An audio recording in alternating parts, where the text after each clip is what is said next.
So the other day, I had a dream. And when I woke up from that dream, I remember thinking, wow, I came up with that.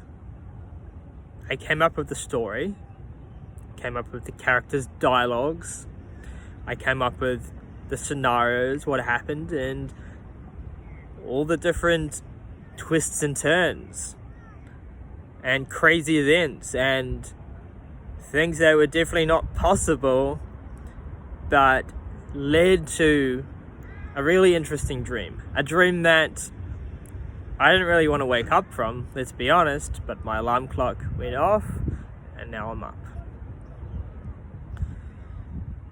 And the thing I thought about after that was, wow, my brain was able to conjure up such interesting and nuanced dialogue for these characters. So realistic, in fact, that it fooled me into believing that I was not even dreaming when I was dreaming. Now, how does this relate to creativity? Isn't it interesting that when we are just in our everyday mental state, if I told you, hey, come up with, a dialogue for two different characters and a scenario, you would probably spend quite a while writing it. You might struggle writing it. And if I told you to improvise it on the spot, you would feel pressured. You would probably not do a necessarily good job unless you had a background in improvisation and creative writing. But when the brain is in that lucid, dreamlike state, it's able to conjure up in real time a story, a set of characters, and dialogue.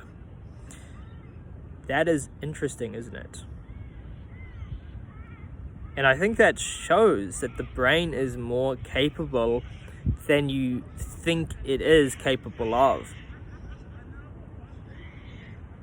And so the limit and the limiting factors really are the limiting beliefs we put on things. Because when we are in our normal state, we think, what is possible, what is not possible, and we're constantly judging ourselves for what we think and what we think about in our minds. If I asked you to come up with the dialogue in front of me, you'd probably be judging yourself, and you wouldn't just allow yourself to express and flow and be authentic to what the brain would want to conjure up. In fact, even if you tried to, there'd probably be some subconscious blockages that would say, hey, I'm going to stop you here. You have to really think it through before you speak. Now, whilst there's benefit for speaking things through before you speak, we often even keep that program when we are working on tasks by ourselves. That program, that judger, that criticizer, that I got to get this right part of the brain stops us from flowing and having that creative expression. That same creative expression that both you and I know we are capable of. That creative expression that comes out when you are dreaming. And when you are dreaming, the limits are off. It's not about what's realistic or not realistic.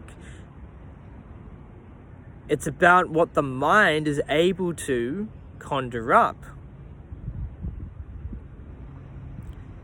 And so, what I got out of this little lesson is that the brain is able to really think about things in a very different way if we change our brainwaves and our brain state and take off some of the ego mind and move into more of a flow state. The thing that I am thinking about here is now, how can I take that lesson into my everyday life and be a bit more of a dreamer, in the sense that